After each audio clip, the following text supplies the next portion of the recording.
I'm an agent of Goldstein.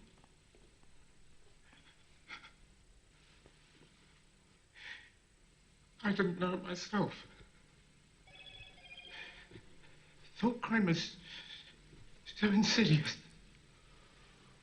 It just creeps up on you.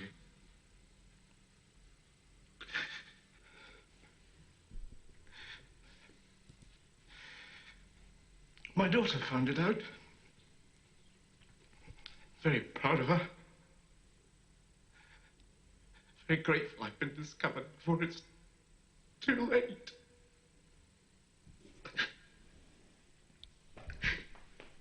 They won't shoot me, will they, Smith?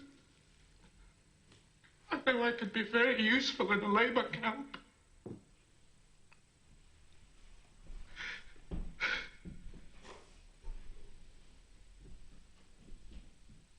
Room 101.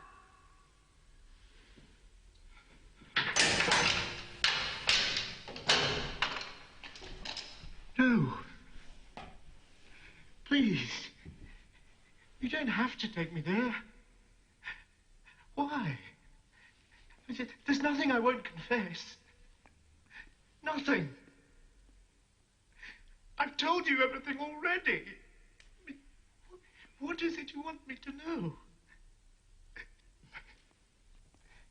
Take him instead of me. He's the thought criminal. It's him you want.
There's nothing like HIV. There's no disease, no infectious disease that essentially kills everyone who gets it. The fear factor's gone. And yet getting HIV infection is a problem for any individual. The fear should still remain because it's a virus that kills people. There is this sense of complacency that it's better, and it isn't better. And all these people, these 40+ million people living with the virus, they will die of AIDS. Over the past 3 decades, humanity has rallied together for the AIDS cause. People from all walks of life have united across all social and economic boundaries, joining hand in hand for one common purpose: to end AIDS. And I want you to say the name of the person you're walking for. I'm walking for Robert Johnson. I'm walking for Rock Hudson. I'm walking for everybody that isn't here to walk for themselves.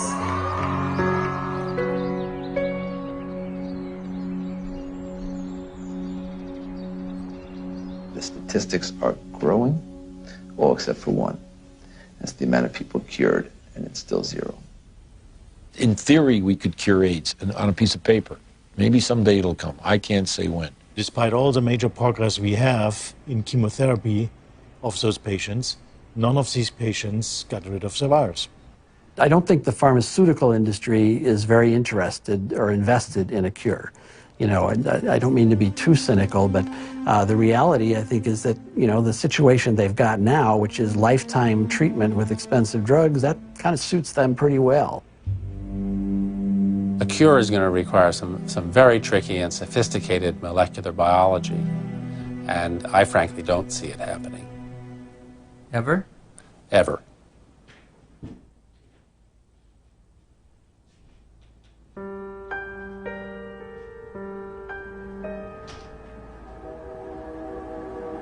I was born in 1980, a year before AIDS exploded onto the public consciousness. I grew up beneath its shadow like a child raised under the threat of the mushroom cloud. You might say I am a member of the first HIV/AIDS generation. I've never known a world without it. This film is an account of my journey through the shifting sand surrounding HIV/AIDS. AIDS has been front-page news for nearly 30 years. Yet how much do any of us really know about HIV and AIDS?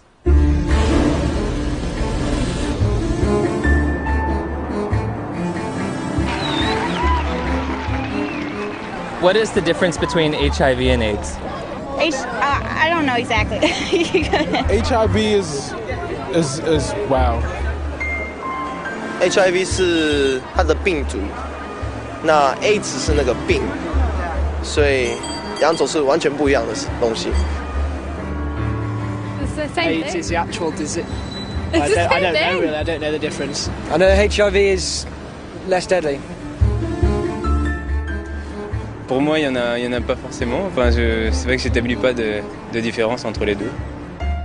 What would you say is the difference between HIV and AIDS? Yeah, it's not a big difference, is it? HIV/AIDS is just the starting point. HIV is a virus. The actual virus is AIDS. People around the globe were just as confused as I was. So I sought out the world's leading HIV/AIDS authorities, among whom were the discoverers of HIV, the key White House advisor on AIDS issues, and the executive director of UNAIDS' global response to the epidemic. Meeting with these distinguished experts, I candidly asked, what is the difference between HIV and AIDS? The difference between HIV and AIDS is a really critical concept, and unfortunately it's one that seems to escape a lot of people, or just they don't remember it after hearing it.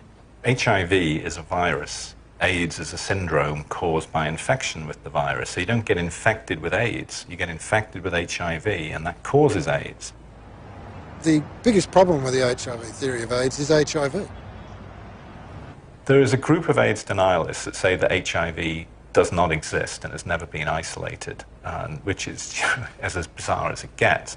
We do not say that HIV doesn't exist. What we say is that the presently available data does not prove the existence of HIV.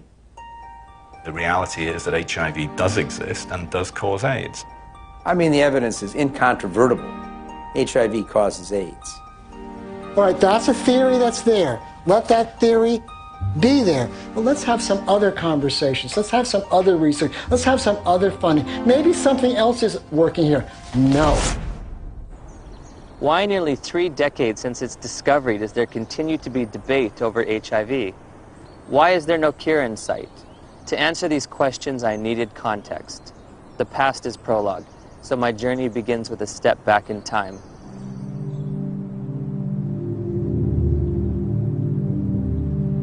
The National Center for Disease Control is reporting more cases of 2 rare and deadly diseases found in homosexual men. There is no apparent explanation for the outbreak. Obviously, this is an issue with great emotional fervor, but... How can we stay unemotional when people are dying every day from a disease the CDC has yet to name? For crying out loud, if the CDC won't name it, at least demand the press stop calling it GRID. Well, unfortunately, I have to take credit for coining the term GRID, which stood for gay-related immune deficiency. We were seeing a cluster of gay men who were suddenly critically ill of pneumocystis pneumonia, which was the indicator disease of something new, and reported our findings to the CDC. I was the chief of the STD division at the CDC at that time when the draft report of 5 cases of pneumocystis in gay men came across my desk for review. Shortly afterward, cases of a very rare cancer called Kaposi sarcoma were diagnosed in young gay men. My first reaction was, this is an extraordinarily important finding. The CDC was looking for something like that when it came along. They were looking for it already. They were hoping there was going to be a new plague because polio was over. The CDC's budget was getting decreased. This is back in like the early 80s. There was double-digit inflation, a very high unemployment, a rapid military buildup, and a threat to decrease all domestic programs. And this led to reductions in force in the public health service, particularly the CDC.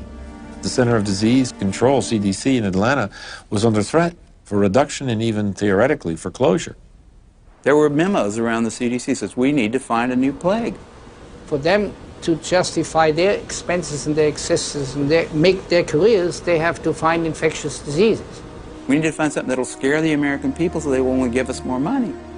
Once people recognized that this was likely caused by a virus, the media attention went from no news coverage to the most covered news story in history. People went from neglecting it to fear and panic. Maybe I can get it. All of a sudden, AIDS was a very fundable project, and I suppose the psychology they worked on was the fact that they thought, well, in Congress, essentially this is white, straight, heterosexual men who are the congressmen, and if they feel they can't fuck around without being worried about AIDS, they're going to let the dollars out. And it worked. Suddenly there was a lot of money available for anybody who wanted to study HIV. And nobody ever looked back and said, why do we want to study HIV? Bob Gallo said on television, causes AIDS. The evidence shows that this disease is not merely confined to the gay community. I motion to call the disease Acquired Immune Deficiency Syndrome, AIDS. In 1982, Dr. Harry Haverkos was one of the Centers for Disease Control's epidemiologists tasked with defining AIDS.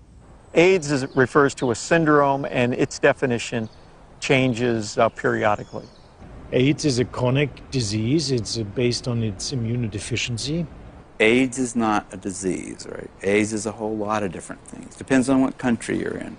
When your CD4 count falls below a certain arbitrary level, by definition, you have AIDS. You know, when someone's count goes down and then it goes back up again, it's, politically they may still have AIDS. Medically, I don't think they do. If you develop any of a number of opportunistic infections or diseases, that puts you in the category of AIDS.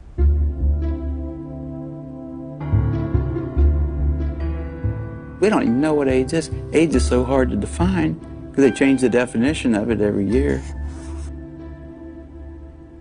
The definition of AIDS has broadened over time. It was revised in 1985, and then again in 1987. The changes in the definition have been political. Every time they change the definition, the numbers go up. The definition has changed many times. The biggest change was probably in 1993, which they then, added the CD4 count and HIV, and, so you could not even be ill, but if you had a CD4 count consistently below 200, you now had AIDS. A closer look at the Centers for Disease Control's documents reveals that AIDS numbers actually declined in 1993, but a retroactive definition change increased the estimates by more than 100%. The more diseases they could lump into this AIDS syndrome, S stands for syndrome, the better the chances are they get patients under that umbrella, the more patients they could catch. As time goes along, definitions get used for a variety of issues, and some of those are not based solely on scientific decisions, but politics and capitalism and reimbursement comes into play. For example, a person with hepatitis C, even say here in San Francisco, if you've got hepatitis C and only hepatitis C, you're shit out of luck. Having an AIDS diagnosis, you know, I get a free apartment. The city of San Diego pays my apartment. I can have the state of California pay for many medications related to HIV. I get Social Security benefits. I can get discounts on my supplements at the local health food store. I also get food stamps and in-home supportive cleaning services. So I was basically a healthy person walking around, and yeah, I had all these wonderful little perks, you know? You get all these benefits, I mean, that we fought for and got, but the end result has been a sort of an imbalance. I mean, we succeeded, and I'm glad we did, but it is a little unfair. Politics, insurance, capitalism, benefits, you can be sick or healthy. I never would have thought that AIDS was so convoluted. Right. Well, as I said, that has changed. How you define that scientifically has changed quite often, which just makes it difficult to, you know, for the lay people to understand. It makes it difficult for me to interpret the numbers. Africa is purported to have the highest incidence of AIDS cases on the planet. So I trekked to South Africa to witness firsthand the impact of AIDS on that troubled continent. Around 10 million of South Africa's 48 million people have been reported to have AIDS. It's only a 10-minute drive from Cape Town's pristine modern airport to the squalor of neighborhoods said to be ravaged by AIDS. All the facts on HIV and AIDS with Griselda on Metro FM Talk. It's World AIDS Day. There are functions, there are gatherings. The international theme is Stop AIDS, Stop HIV and AIDS. Keep the promise. So many years later, we keep saying the same things. HIV, HIV, HIV.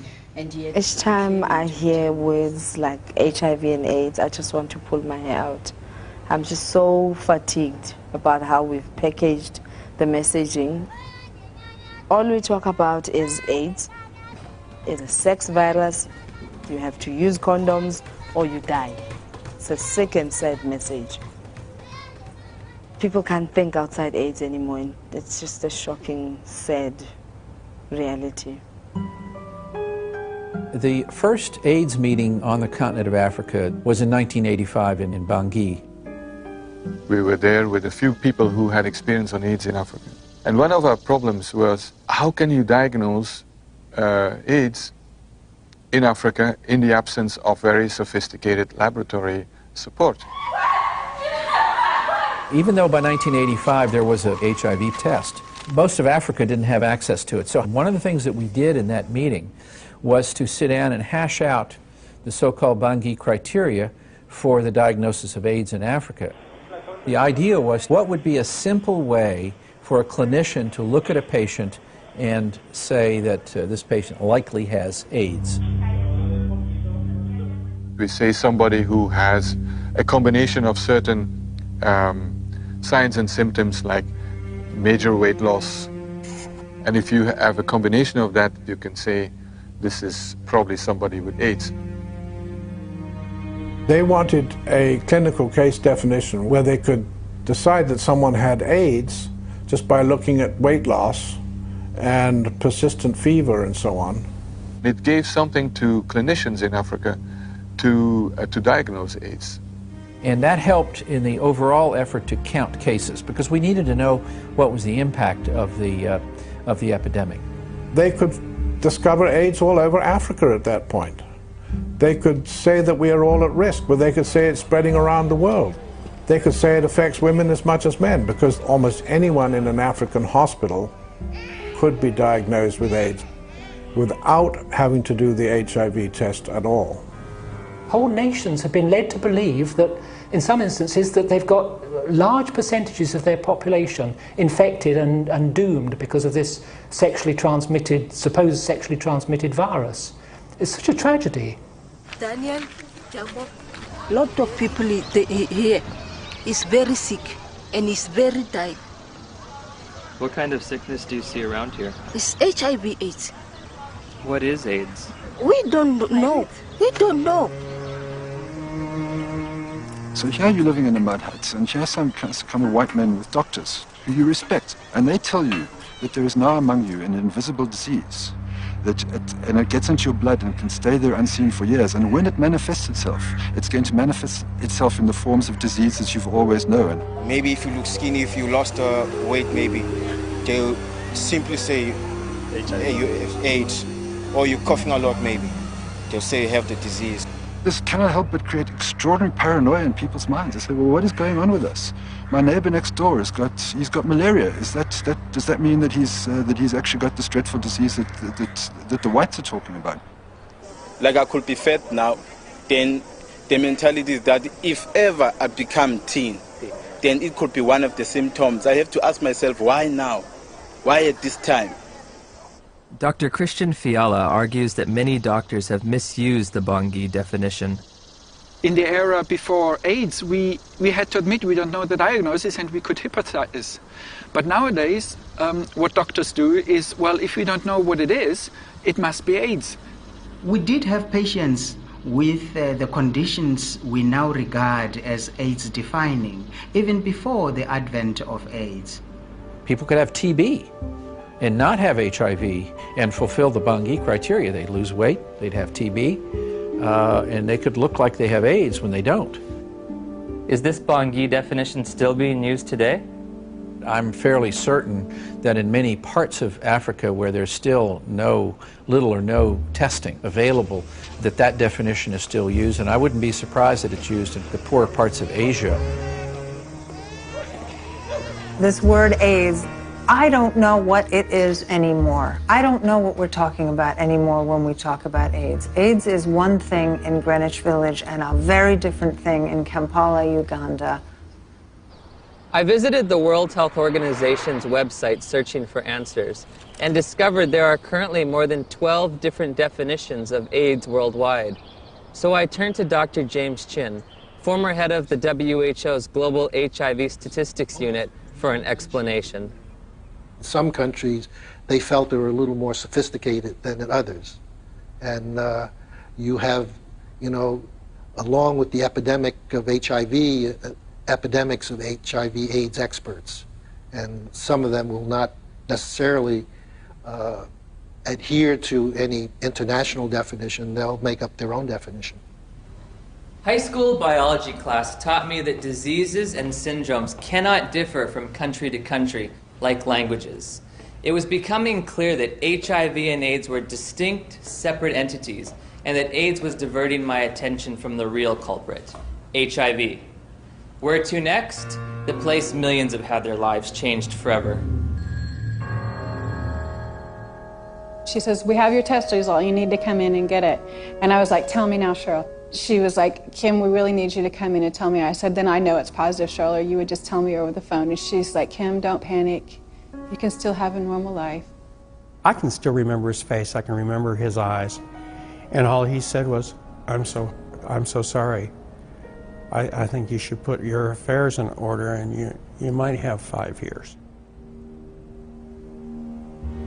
I said, Cheryl, I have to get off the phone right now. I have to go tell my dad. He started crying. This isn't the way it happens in the movies.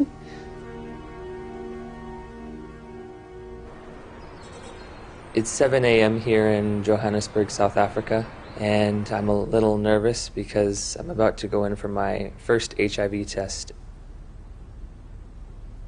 Have you ever gone in for an HIV test? No. No. No. No. Yes, I have actually, a few years ago. Were you nervous, apprehensive? I was very frightened. The nearest testing center wasn't in a hospital or in a doctor's office, but on the main concourse of a bustling train station, beneath a few portable tents. HIV testing facilities are everywhere, from street corner kiosks to shopping malls. I'll be tested with a rapid test, which looks for antibodies to HIV. So, have you ever tested for HIV before? No. No. Never. It's the first time. First time. Wow. Is this your questionnaire? Yes. Okay. These tests claim to be HIV tests. I'm going to read from a section that says limitations of the test. The specificity of the Reveal rapid HIV antibody test for blood specimens in low-risk populations has not been evaluated. They don't know, in their terms even, how well this test is going to work in people they don't want it to work in, low risk. We don't think you're at risk. Tell me about your sex life. My sex life? Us? Since you haven't exposed yourself, liked, sex, you're not homosexual, you're gay, you know your story. Yes. Well, that's going fine.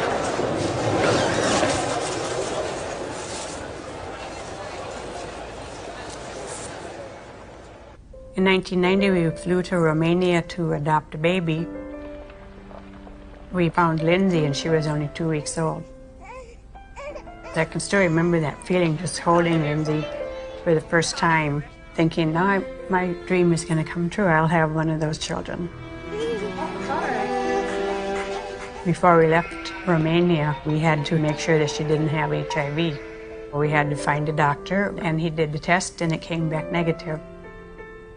We flew home just after Christmas, 1990, and I thought we had it made. So I'm going to do a test which comprises of 2 test kits. These 2 test kits are from 2 different countries. Why we are putting them being 2, we want them to confirm each other. Can they be 2 different outcomes? Then this one is a determiner which is going to give us the final results. Can I just ask you something as someone who's a little nervous? Okay. It seems like if this is positive and this is negative, my life hangs in the balance on whatever this one is. Yes. But how do we know that this one's accurate when both of these were inaccurate? This one has been checked to be the one that is going to take out the results that are correct. Oh, so this one is more accurate than these 2? Yes, according to what we have learned. So why don't we just use the more accurate one to begin with? Well, you know what? What if now the more accurate one has a discrepancy? How are you going to find out? I don't know. Rapid tests in Germany, it's not allowed for standard diagnostics.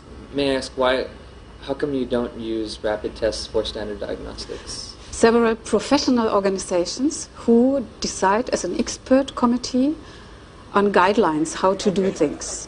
None of these responsible societies recommend it for scientific reasons.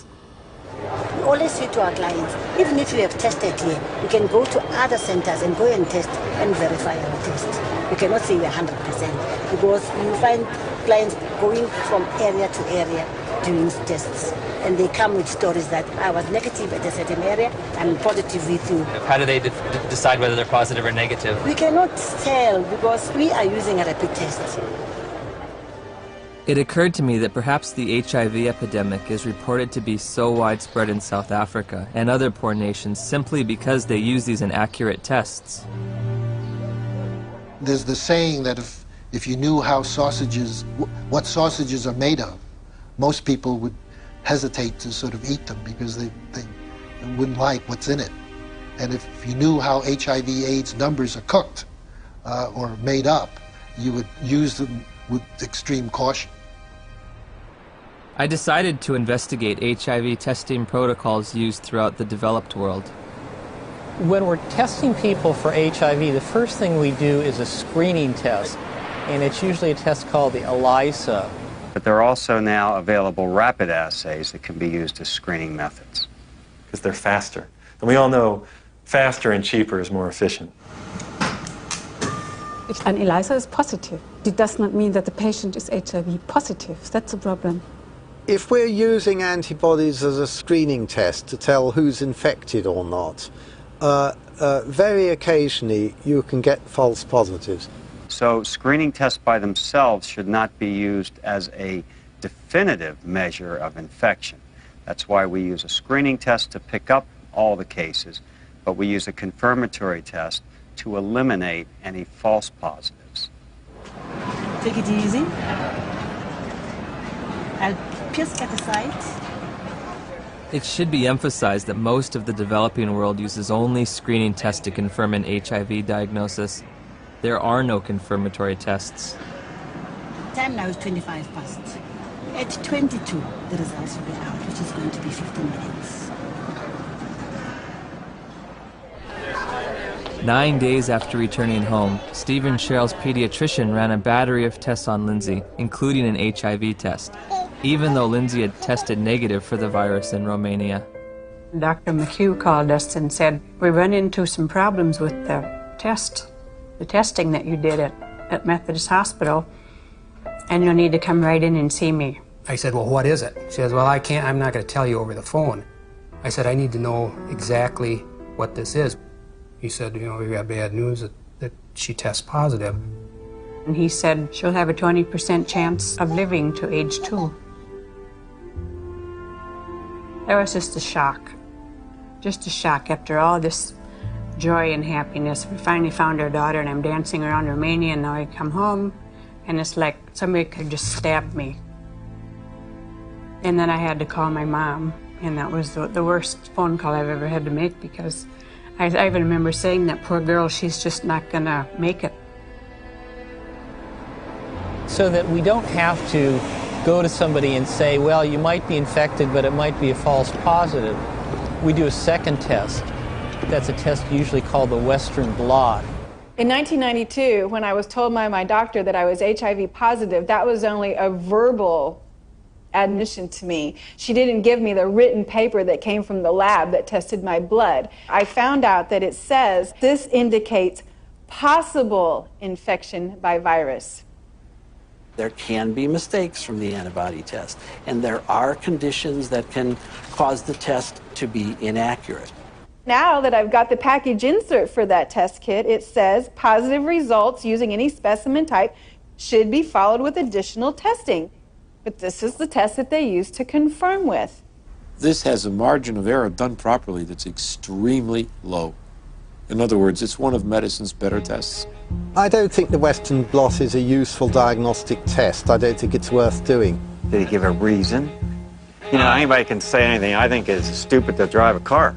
But come on, you got to give a reason. It's a useful prognostic test. Once you know that someone is infected, then you can follow their antibody responses well with Western blots. I'd say he's absolutely wrong. It has a complete usefulness. You don't need a Western blot. And it's become a dogma in HIV research that you need one ELISA followed by a Western. You don't. You need 2 different kinds of ELISAs made in 2 different formats. Would you ever want to confirm somebody is positive using just ELISAs? No, never. It's against the rules. It's against the recommendations.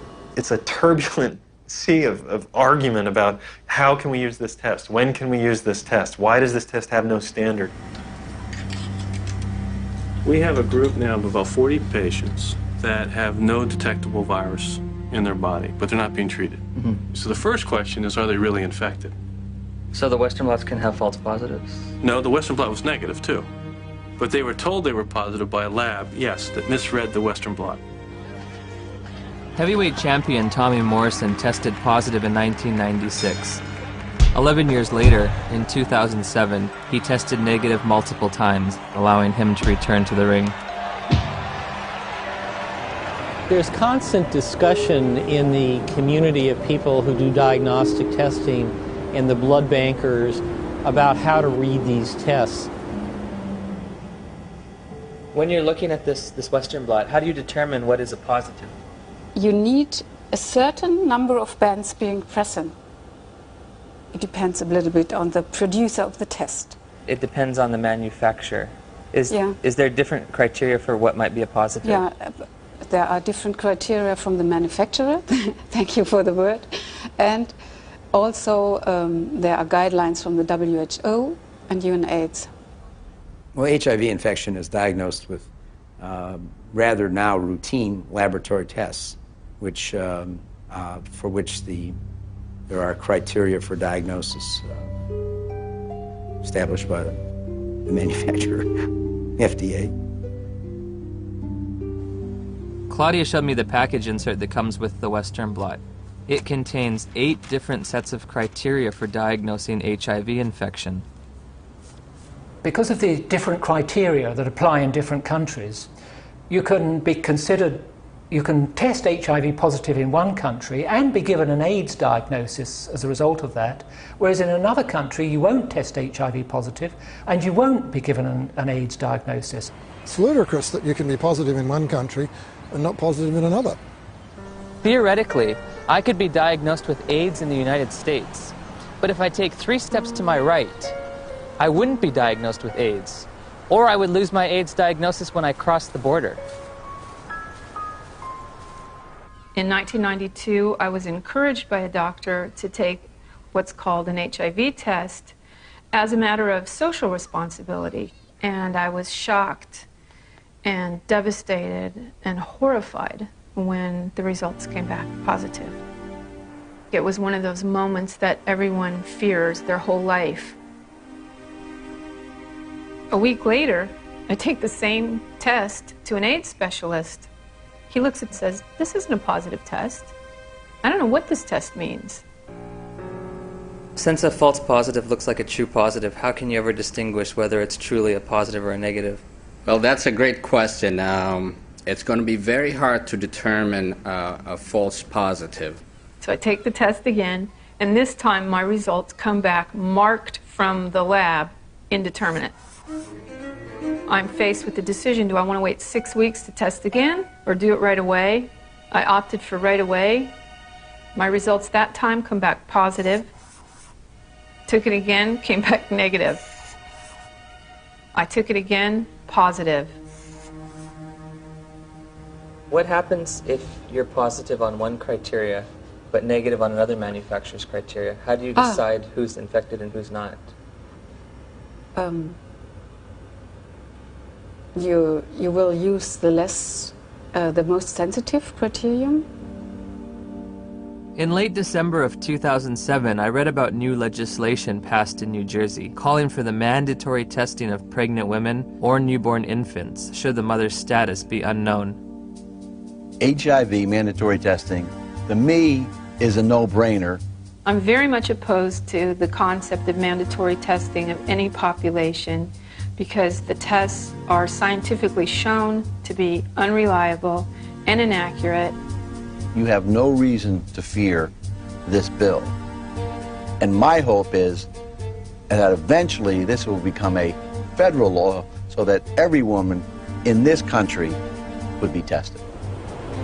But HIV testing isn't an absolutely precise science. When I confronted my doctor about that, she said, we're way past Western blot now. We have the viral load test.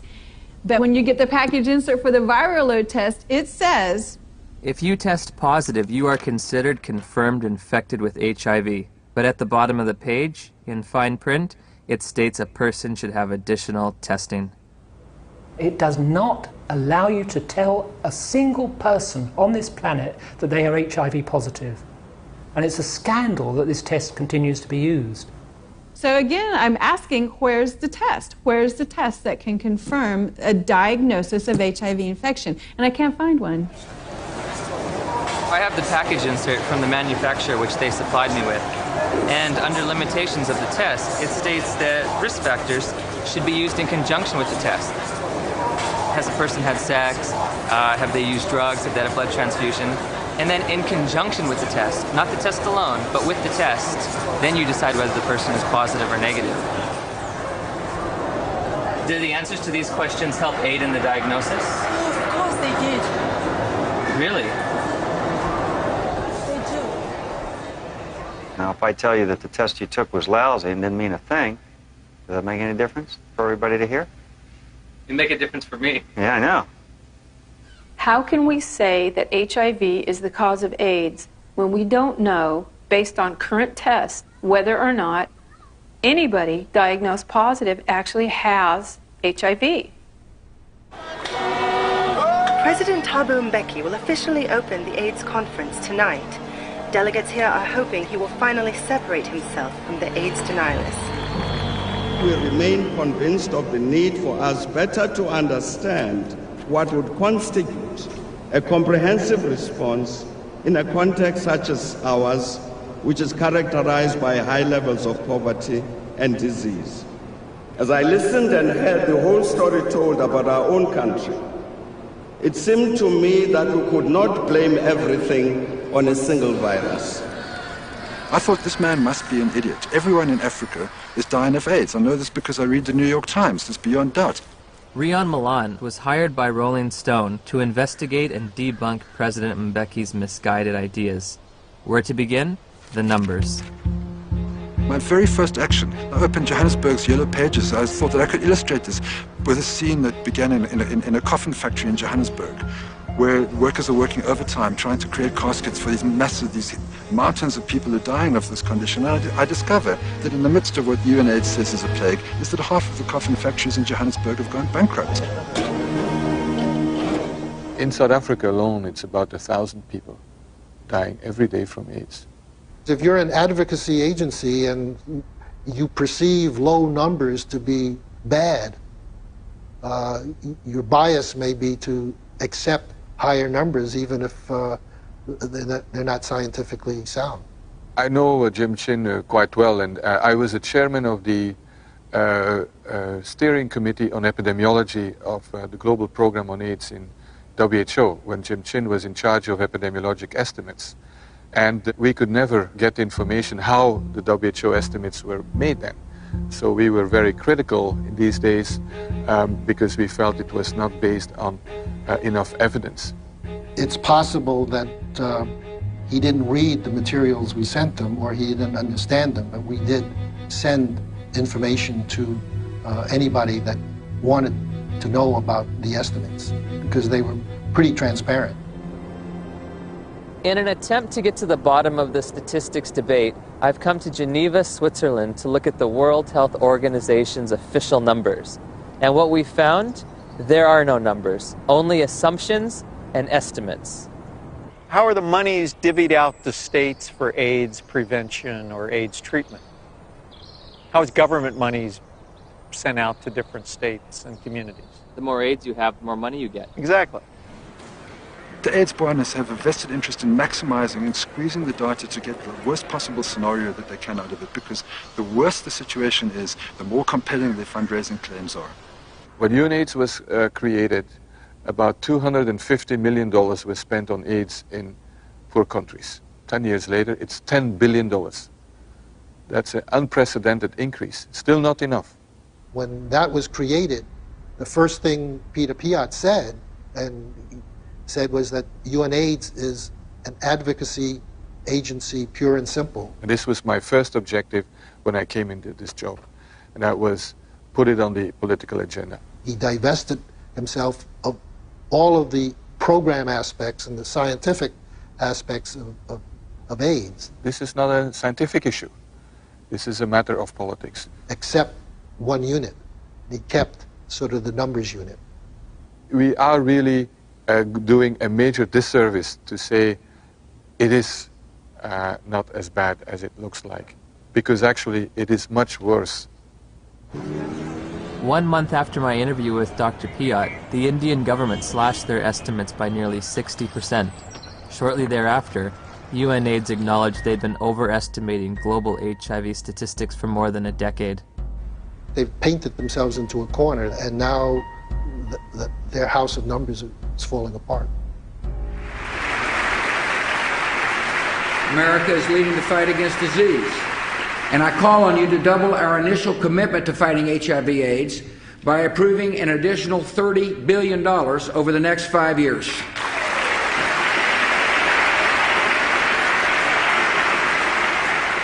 Global corruption, misuse of statistics, in order to convince people that there's one hell of a problem out there, guys, and we've got to go and do something about it. If you look at the real world, you know, how many people are infected, diagnosed to be infected, and eligible for treatment? There are very few compared to the number. In April of 2008, Congress approved a $50 billion expenditure for AIDS treatment and prevention. The vast majority of the world's population is not at any measurable risk of HIV infection. No measurable risk? Growing up in the age of AIDS, I was taught there were 3 certainties in life: death, taxes, and contracting HIV from unprotected sex. If you don't use a condom, there's a lot of chances that you can actually get the killer disease that is AIDS. I did a study of the heterosexual transmission of HIV in California, and we recruited individuals who were infected with HIV. Then we recruited their sexual partners, and we looked at whether transmission, in fact, had occurred. Padian runs a study. It's a 10-year study with the world's most virulent, terrifying sexually I mean, this thing jumps, excuse me, off of penises into vaginas miles away. How many of them do you think, after 10 years, with the world's most terrifying, virulent, sexually transmitted disease, came up positive? Nobody. Nobody. Nobody who was negative came up positive. Zero. I think HIV is more difficult to transmit than than a lot of, probably most other sexually transmitted diseases. I mean, I think that's pretty widely known. If I were to have unprotected sex with somebody who is HIV positive, how many acts would I have to engage in before I got the virus? Just one. I think one would be enough. First act? One is enough. Remarkably, HIV is a difficult infection to transmit. This contradicts everything I was ever taught about the sexual transmission of HIV. AIDS is the best example of what's really scary and alarming and dangerous about our culture right now, which is that it's a culture of PR. It's a public relations phenomenon. The truth doesn't matter. What matters is the image. If we were talking about reality, the reality is that AIDS is over.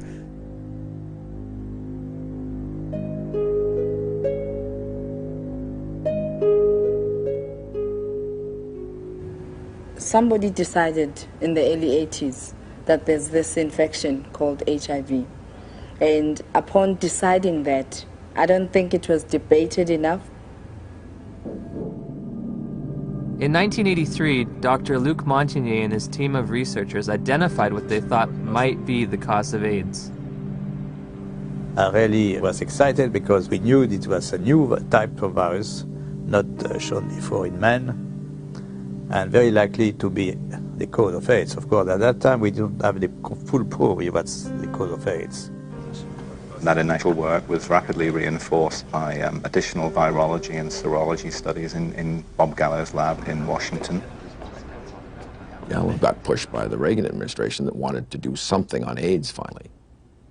They literally told us to just close CDC's lab down. We don't care about it. There's a bunch of gays, who gives a shit? And that was really their whole story.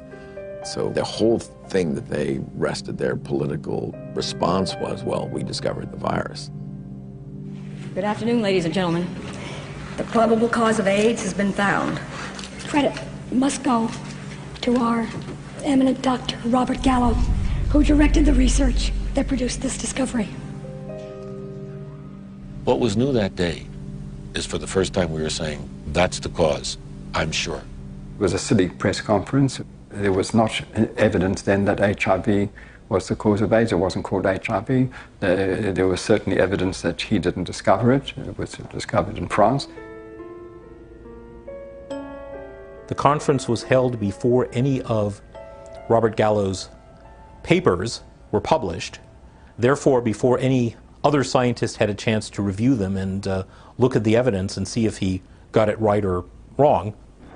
Gallo's philosophy was to have people to whom he would give the virus be in his own control, so that any information that came out of that would come through him, so that he got all the information. Indeed, often put his name on publications and would, quote, collaborate with them. But should you have any broader view other than his personal glory and your personal glory, this was not a scientific pursuit in any way.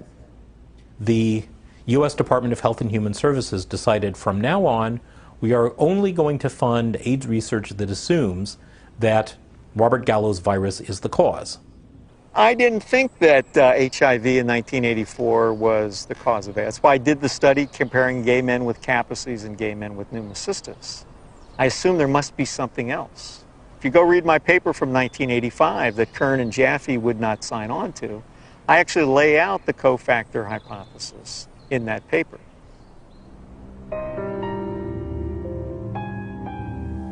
I'm a promoter of the role of cofactors in AIDS. Well, cofactors just says that the cause of a disease is by more than one factor. Just simply being infected with HIV is not going to do it. You need certain cofactors. Cofactors are not necessary. Dr. Fauci would say HIV causes AIDS without the need for anything else. That's kind of ridiculous. The data that indicate that any different type of infection like mycoplasma or something like that is a necessary cofactor, I believe those theories have been debunked. What the fuck does he mean? Sorry, what's it? James Torrey's the kind of. What does he mean that there are no cofactors? Where's he coming from? There's cofactors for everything. Cofactor implies something specific, and it really gets us off into tracks that are wandering. Gallo isn't gonna change his mind. But he's probably 70 years plus now. He's going to remember things. We all remember things that are good for us. We forget the bad things. The cofactors are important to really understand how people get ill, why they get ill. What is asked of an AIDS journalist is to deny an existing reality, which is a strong, growing body of dissent on a scientific question. In August of '92, my dad had just read his latest National Review, and there was an article in there about Peter Duesberg, a maverick cell biologist. He said he didn't think HIV caused AIDS. To deny that this well-identified, well-characterized virus is linked with AIDS is, to my mind, just potty. He said, I can't replicate this in my office. I can't get this virus to do anything. We thought, oh my gosh, my dad is really daydreaming. He's trying to wish this all away because he knows how upset we are. Just wish it all away, and everybody will be gone happy. If Fauci would say, here's $1 billion for alternative theories of AIDS, you wouldn't believe what's going to happen. A lot of HIV researchers overnight would start cofactors. The first year they would call them cofactors of HIV. And the next year, the co would be topped and HIV would be topped a year later. Peter is highly intelligent. He did excellent work. I mean, no wonder he got a full professorship in Berkeley and was nominated to the American Academy of Sciences. But I told you very frankly that he's killing people with his theories, and I still stick to that. They attack him, they attack his ideas, and they present some bogus way of refuting what his science has said that doesn't really refute it. Peter Duesberg? Yes. Oh. They are all prostitutes, most of them, my colleagues, to some degree, myself. You have to be a prostitute to get money for your research. You're trained a little bit to be a prostitute. But some go all the way. In light of all this scientific uncertainty, I asked Dr. Fauci for evidence linking HIV to immune deficiency disease. When you put the combined findings of the initial characterization as a distinct retrovirus isolated by Montagnier and his group, together with Gallo linking the virus to being the cause of AIDS, and they put those things together, and that's how we have a confirmation of the causative agent of AIDS, namely HIV. Still unclear about the evidence for HIV's existence, I decided the best way to verify it would be to actually see it. I asked Dr. Hans Gelderblum, a world-renowned electron microscopist, if he thought there was any reason to question Dr. Montagnier's published images. I've seen these publications, stamp-size images. It's a nuisance. It's a nuisance. You do not really see much. When we saw that photo, we said, suggestive, but not convincing. Dr. Gallo, 1 year later, published photographs he claimed to be of HIV. Were his any better? These pictures were not so impressive. They were not much better than Montagnier's images. It's one thing to look like, and another thing is to be a virus. In 2002, I stumbled across an article by Valander Turner and Andrew McIntyre of the Perth Group in Australia, and it questions whether there's ever even been found a virus. I became consumed with researching this. I could read from morning till night every day, and every link to another link, and I would email to these people and say, where's the test? I want to know. Am I dying? Am I contagious? And they weren't even very kind. They were just like, read our articles again. How many times do we have to tell you there's no test? It is crucial to understand that an AIDS diagnosis is forever. It cannot be reversed or alleviated. The stigma attached to people knowing that you have it and are living with it is worse than actually living with it. I can't think of anybody who's ever been evicted from their apartment because they had breast cancer or because they had cerebral palsy. I did a campaign to address stigma. The message is that if anyone is infected, we are all affected. Some have it medically, some have it socially, some have it culturally. And at the end of the day, if it exists anywhere, it exists everywhere. We don't all have AIDS. And once you start bullshitting, it's a problem. You know, we don't all have AIDS. We all have to be sympathetic to AIDS. And yes, there's all kinds of people who get HIV infection. But you know, we don't need to make, in my view, non-truths, you know, or just to have a slogan or a symbol. We all have AIDS. No, we don't all have AIDS. But my message is you do have it, whether you want to accept it or not. Are you medically susceptible? Maybe not. But are you socially vulnerable? Yes. In June of 2007, the BBC featured a news story which began, HIV infection theory challenged. Living cells are complicated, and how they work inside the body is even more complicated. So there's still a lot of debate as to how exactly HIV causes AIDS. In March of 2008, the Washington Post went on to state that multiple surprises have reminded researchers how much they still don't know about HIV's biology. HIV has got to get inside the circulation of the body, and it does that in ways that are not completely understood. The prime target for HIV is a T cell population called CD4 helper T cells. The way that the virus gets into the target cell, it fuses its membrane to the membrane of the cell. I don't understand the fusion process. I don't think anybody completely understands it. We have a relatively poor understanding of how viral proteins interact with proteins in the cell. How come our antibodies aren't able to keep HIV in check? It's an excellent question. That's one of the great stumbling blocks. They can't prove that HIV is the cause of AIDS, okay? They cannot prove that HIV is the cause of the collapse of the immune system, no matter how many scientific journals says it is. When you go to the basic research, it doesn't prove it.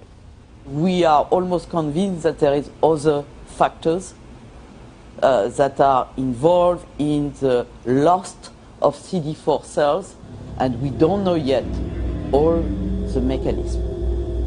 How HIV depletes the T cells so an individual advances to AIDS is probably due to multifactorial elements. One is it will kill the cell eventually that it infects. HIV does not necessarily kill the cells it infects. Some T cells are directly killed by HIV, and other T cells keep the virus in check. It's a silent state within the cell, and I think in many cases these cells can return to a normal function. Can that cell return to a normal state? I don't think so. When I was told I was HIV positive, I accepted that on a very deep level. But only by having the courage, the open minds, and the open hearts to answer these questions are we ever going to know how to help people, how to do what we need to do to help people. In late 2007, Science Daily reported that 3 prominent research teams had published papers in the Journal of Immunology challenging the theory that the sudden loss of T cells triggers disease and AIDS. The details of HIV pathogenesis, how HIV kills people, are still being worked out. If the sudden loss of T cells in HIV-positive individuals can't explain why people get disease, then there must be cofactors that cause people to get sick and die, or factors that have absolutely nothing to do with HIV. While researching HIV hotspots, I began to realize there is a direct correlation in these places with another condition that leads to immune deficiency and death. I think it is important to keep in mind, especially for us in the West, that poverty is not a romantic issue. It is a deadly issue. Poverty leads to diseases and premature death, period. When you look at the symptoms that they talk about, for people that are HIV positive, you find that some of them, they are more related to malnutrition.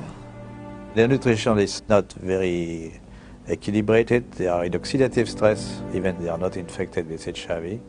So their immune system doesn't work well already. People are hungry, they're underdeveloped, there are no hospitals, there's no proper medical care. You take away poverty, you're giving people an ability to fight infections. These are toilets? Yeah. We don't have flushing toilets. When flies get into the toilets, they actually come back to touch our food, you see. And look, we need to take that food. And we don't know which infections are there. How do you expect people must survive in these places? Look there.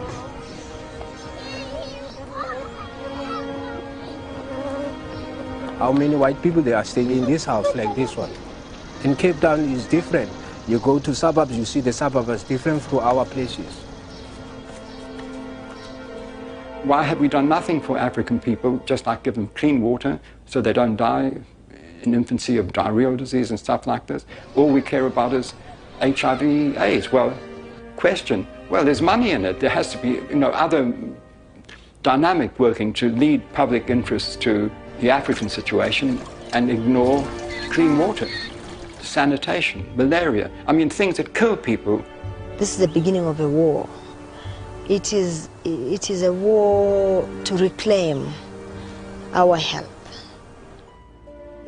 In 2008, USA Today published a news story that stated, if we look at the data objectively, we are spending too much on AIDS. About $10 billion a year is spent on AIDS, while 2 billion people live with no sanitation. 1 billion lack access to clean water. And malnutrition kills someone every 10 seconds. These factors enable diseases to thrive and severely weaken the immune system of those living in such squalor. If we were to take all that money and put it towards developing poor countries, God would be so proud of us. Indeed, because we would have taken away the major challenge that's facing humankind, and that is people dying in silence. It's slow, painful deaths from being scared of something that was just packaged as AIDS. Could it be that the real epidemic is extreme poverty, not HIV? On the other hand, HIV allegedly occurs in the United States as well. So I looked for alternative causes of immunodeficiency in this wealthiest of nations. There are other ways you could produce a condition that looks like AIDS, but they too will be some source that causes a severe defect in the immune response. 19 million Americans now, 19 million are taking illicit drugs every day. But we don't talk about this. This is politically incorrect.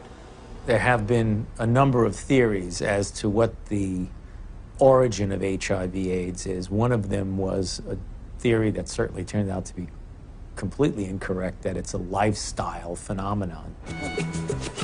There's a large epidemic of STDs in general in the late 70s, and particularly in gay men. In San Francisco, New York, Los Angeles were meccas of the new lifestyle, which came from the liberation in the post-Stonewall era. The more partners you could have, the more you were striking a blow for gay lib. I remember talking to one of the people who was at the forefront of that lifestyle. It very much felt like if he did have another bout of syphilis or gonorrhea, whatever it might be, that it was like a notch, a victory notched up for his right to exist as a gay man. I went on a vacation to Los Angeles, and it wasn't that wild, but one night I went to a bathhouse. I came home with, get this, at the same time, syphilis, gonorrhea, and 2 forms of parasites. I have no views about that, you know, in a judgmental kind of sense, but certainly from a public health point of view, that's kind of a prescription for disaster, because AIDS first occurred in these men who were not healthy for reasons that were obvious to everyone. You're talking thousands of partners, sometimes hundreds, you know, per month, lots of antibiotic use, lots of drug use, and you know, the result were people were getting pretty sick. There's a drug called amyl nitrate that was developed in the 1850s and 60s. Came in ampules, and they became known as poppers because you'd pop them when you open these ampules up to sniff them when you had coronary artery disease. The first AIDS cases, for example, that Mike Gottlieb reported were all 5 gay men. They were young. They all used poppers. Poppers. Something you walk around huffing all night. I mean, it says flammable, fatal if swallowed on the side of the bottle. They're walking around huffing it all night long. Why? Gives you a great rush. Poppers was a sex drug. They were in every gay bathhouse, every bar, every porno bookstore across the nation. Poppers were visible on the dance floor in the discos. At the end of an evening, the bartender would announce last call for alcohol, last call for poppers. It was like a mad, wonderful kind of a dance that was being done. But if you think that can happen forever, you're wrong. Whether or not HIV exists, whether its role in a weakened immune system is almost irrelevant when you compare it to what was going on at that time. The lifestyle explanation proved politically unacceptable, but the virus explanation proved very, very acceptable to many different parties. Pneumocystis pneumonia and Kaposi's sarcoma were the hallmark diseases for AIDS in the early years. To go back and deconstruct it and say, what exactly did cause pneumocystis carinea? I remember the first patient that I ever saw, my resident brought me to see a young gay man with pneumocystis pneumonia. I knew a little bit about the use of poppers or amyl nitrite inhalants, and I started asking the patient if he used them, and it turned out that he was a very heavy user of amyl nitrites, and much to the surprise of my students, I said, I think the man probably has destroyed his pulmonary immune system by inhaling this toxin. What exactly caused Kaposi's sarcoma? We know that now. It was amyl nitrite. We saw KS decline, interestingly parallel to the decline in popper use.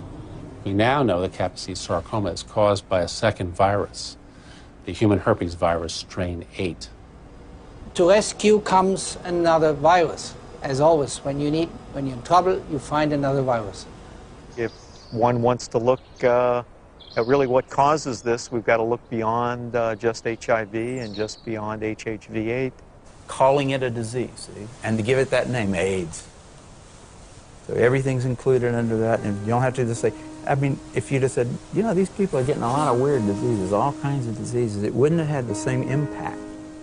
It was much better to say, there is an infectious organism on the loose in America, and it could get you.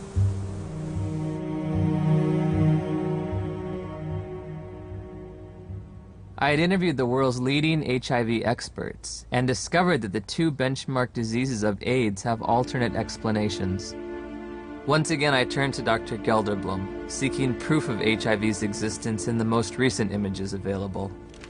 Here, you do not see anything about the details, but I would say it's probably a virus. These are HIV here? Yeah. Oh, so are these HIV too? Yeah, yeah. Everything's Probably. Probably. Yeah. What can I tell you? You know, I mean, it exists. Gallo said he had all these viruses, and it was a lie. I think HIV totally has turned out not to be the cause of AIDS. HIV has turned out not to be. Gelderblum's images, said to come from isolated HIV cultures, provided no proof for HIV's existence. So I asked Nobel laureate Dr. David Baltimore and Dr. Robin Weiss how they would isolate and photograph this elusive virus. Well, didn't Dr. Gallo do that? I mean, he actually isolated it, so... Yeah. I mean, why should I do all of this? This is all textbook stuff you're asking me. I'm not quite sure what's behind your question about isolation. I don't want to be your textbook, you know? Okay. I got other things to do. They're embarrassed. The scientists have been embarrassed about this. They know that it's flawed. In 1987, the CDC made two mind-boggling changes in the definition of AIDS, which are in effect today. You can be diagnosed with AIDS without ever having an HIV test. In 1987, I had a lesion on my arm, and it was KS, Kaposi sarcoma. The doctor diagnosed you with AIDS without an HIV test? Yeah. You can be diagnosed with AIDS if you've tested negative for HIV. Alvin Friedman Keene found 16 patients with Kaposi sarcoma among gay men in New York City in the 80s. They did not have HIV infection. Yet they had AIDS by our definition, right? In a World Health Organization publication, Dr. Chin writes, "It should be emphasized that the surveillance definitions for AIDS were not intended to be reliable indicators of HIV infection." If you have thousands of documented cases of AIDS without HIV, how can HIV cause AIDS? Why do you believe that HIV does cause AIDS? Because that's all the information that I've been given. Because we've never been taught anything different. We have read it, heard it. Because that's what the scientific community has told us. Scientists are supposed to observe, experiment, and reason from what they observe. They're not supposed to grab hold of an idea and cling to it and adjust everything else in their perceptions to fit that idea. I think an HIV positive test means that your life is forever changed. You have a whole new battery of things to consider for yourself. What does it mean to me? It's very hard to find anyone who supports you when you say, I don't think I'm going to die of HIV or AIDS. The typical model of HIV equals AIDS equals death. How invested am I going to be in that model? Everyone who's infected with HIV would like to deny it. I mean, it's a bad prognosis. It means you're going to take drugs for the rest of your life, et cetera, et cetera. So there's people who want to say, I'm one of the people who tested positive, but I'm not going to get the disease. Do I start treatment? Treatment meaning the antiviral drugs, if ever? We started taking Lindsay to a doctor at the Children's Medical Clinic. She gave us a prescription for Retrovir syrup, which is AZT. It was so important for us to get something to help our baby that we sat on the floor in the pharmacy and gave her first dose. Shortly after Lindsay began AZT treatment, side effects began to emerge. Her eating habits changed quite a bit. She didn't eat well. She was hard to handle at the table. And then the leg cramps started. Once that started, it got progressively worse. She would just grab him and go, ow, you know, screaming in the middle of the night. Just like it was up. It wasn't an ache, it was like, must have been sharp pains. It's just made you feel sick to your stomach. Any drug active on HIV will be toxic because it's not 100% specific on the HIV enzymes. When we switched over to the university, then the dosage of AZT went up, and that's where she started flattening out on her growth chart. The doctors would try to put a positive spin on how well she was progressing. It was mainly in the T cells that weren't always a positive situation. Yeah, the T cell count would go down, and then the doctors would say, Or maybe we better raise that AZT dosage, get that T cell count back up. We're going, I think it's kind of making her sick because she doesn't want to eat. She's having leg cramps. And they'd say, well, it's the HIV, and that's what it does. It's all part of the package. The treatment causes a very similar condition we would expect from an AIDS patient. That's why nobody noticed that there was something wrong with the treatment. I remember in 1992, after I first tested positive, I became involved in an organization called Women at Risk. There were 11 of us at the time on the board and involved in the group. All of us except 3 were on the medications. In the year and a half that I was involved with Women at Risk, every single woman in that organization on the drugs died. Every single one, except the 3 of us who weren't taking them.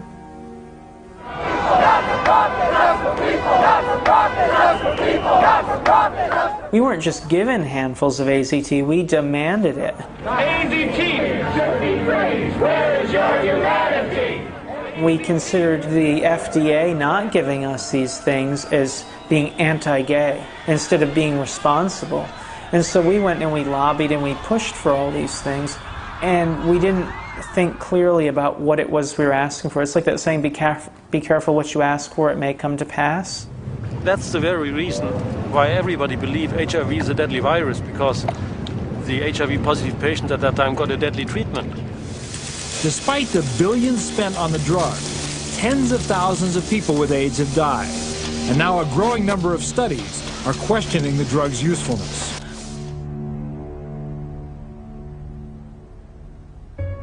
We just decided between ourselves in November to write to Peter Duisberg and say, sorry to bother you. Are you for real? And if Lindsay were your daughter, what would you do? On November 11th, we got a big package, and he said, you must take your daughter off AZT immediately or she will die from it like Kimberly Begalis. That is AIDS by prescription. You get immunodeficiency and you die from the tox. That is AIDS by prescription.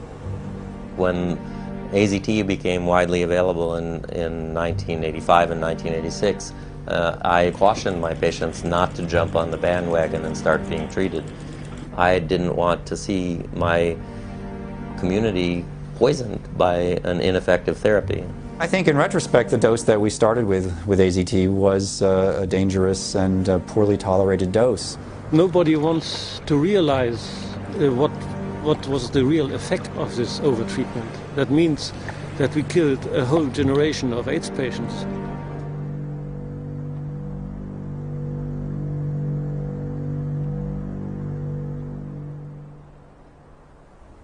In '96, David Ho announced highly active antiretroviral therapy. Also known as the cocktail, because the treatment combined the newly developed protease inhibitors with older HIV drugs, such as the chemotherapy drug AZT. That was a revolution. What was an 100% fatal illness now could be treated. The AIDS medication today is not that toxic than it was in the early days. And it's a potent drug regime. That means it kills almost everything. I play around with treatment interruption because I think the drugs are toxic.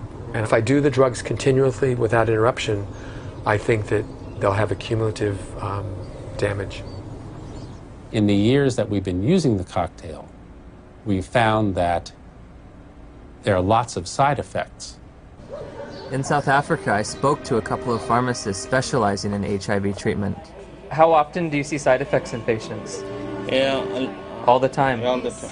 Almost all the time. We saw the lipodystrophy, the buffalo humps at the back of the neck, then the lipoatrophy, which is the loss of fat in the face and the arms, giving people a very gaunt look. The risk of heart attack seems to be increased in people on these drugs. With what we have now, the side effects eventually are going to outweigh the benefits.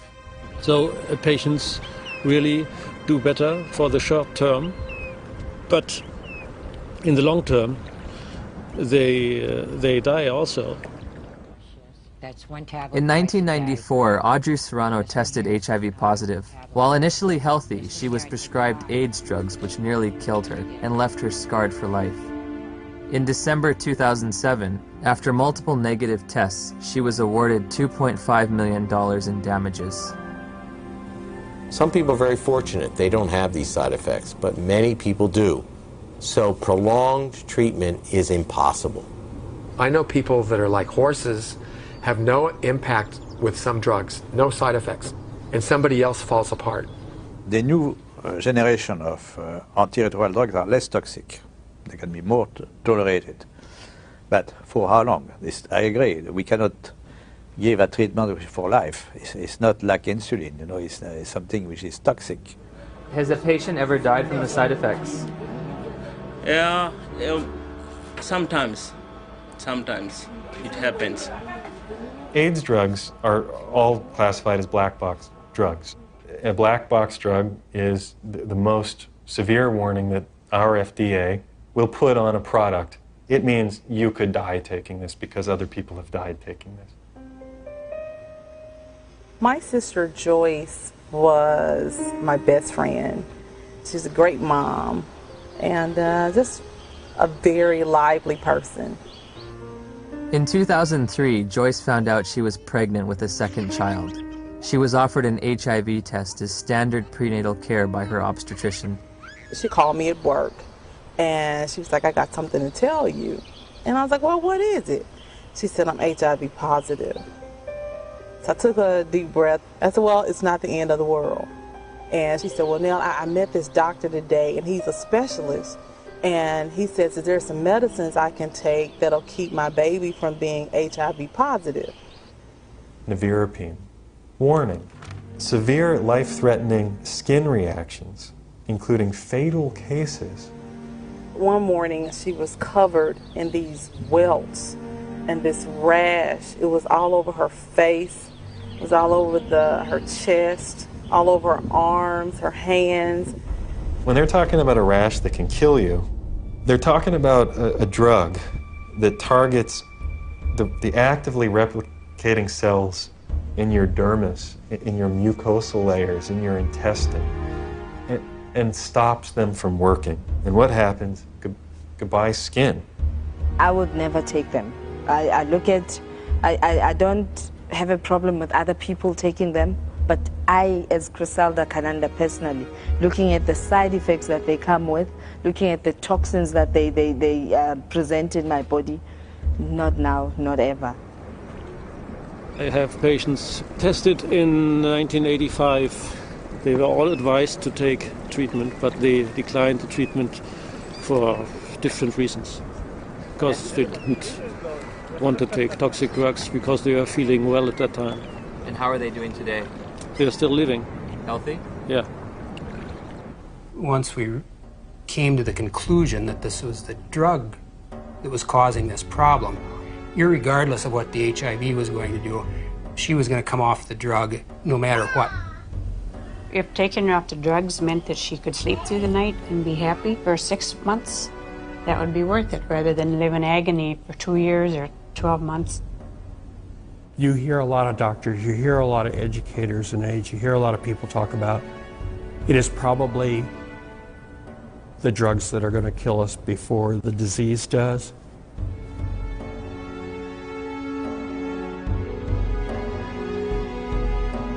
What are the drugs doing to the bodies? They're putting the bodies into coffins. Before my sister started taking the drugs, she was healthy. After she started the drugs, she developed an allergic reaction, which made her look like a patient with full-blown AIDS. She was admitted to the hospital. She continued to spiral down. And within 37 days from her first date of taking the medicine, she was gone.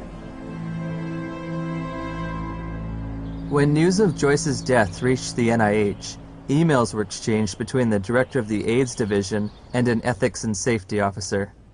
Ed, there was fulminant liver failure resulting in the death on this trial last week.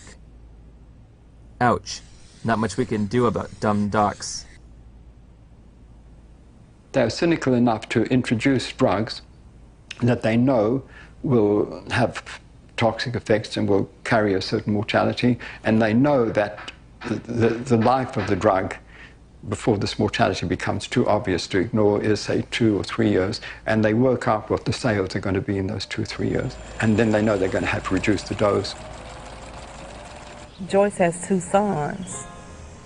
Jamal he's in his senior year of high school this year. Sterling will be 4 years old. And in my mind, they were robbed of their mother. If someone's going to be giving me a diagnosis of certain death in 5 to 7 years, I want scientific proof. This isn't a religion.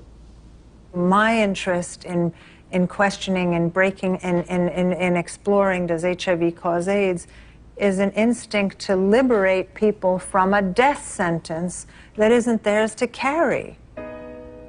After we took Lindsay off AZT, her weight did go up. Within a couple of days, the leg cramps went away. And her physical body seemed to be doing pretty well, but it was like she was disturbed. She was agitated very easily. Her lifespan changed all the time after she got to be 2 years old, and then she'd only live to be 5. When she got to be a little older, then they said, oh, she might live to be 7. Yep. I definitely wouldn't live into double digits, and that's just was our life then. Although Lindsay was on AZT for 22 months, she made a full recovery from the pernicious side effects. Lindsay will be 19 in October of 2009. Because it's been surrounded from day one with so much emotion, so much fear, so much psychology, so much drama, very few people are capable of looking at AIDS logically. We can be exposed to HIV many times without being chronically infected.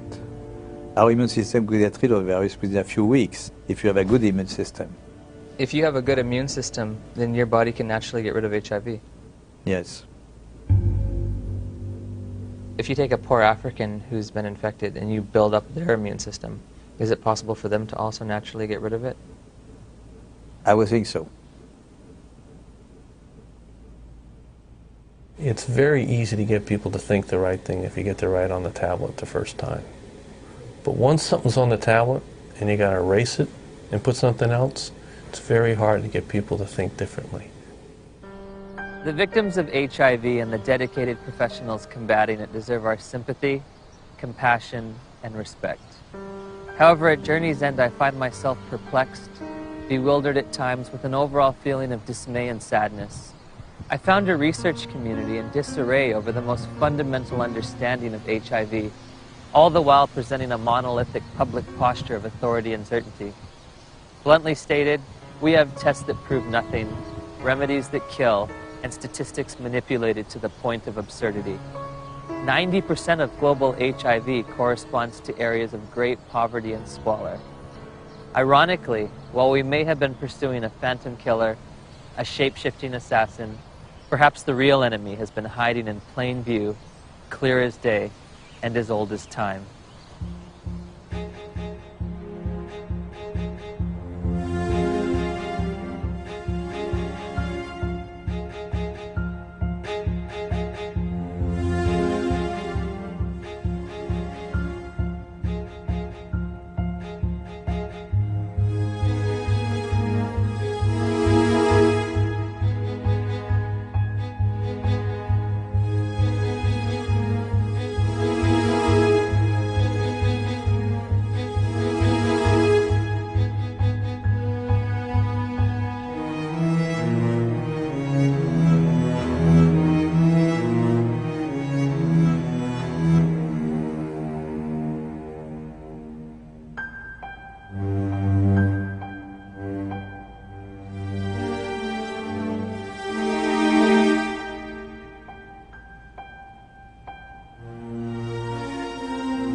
We can be exposed to HIV many times without being chronically infected. Our immune system could get rid of the virus within a few weeks if you have a good immune system. If you have a good immune system, then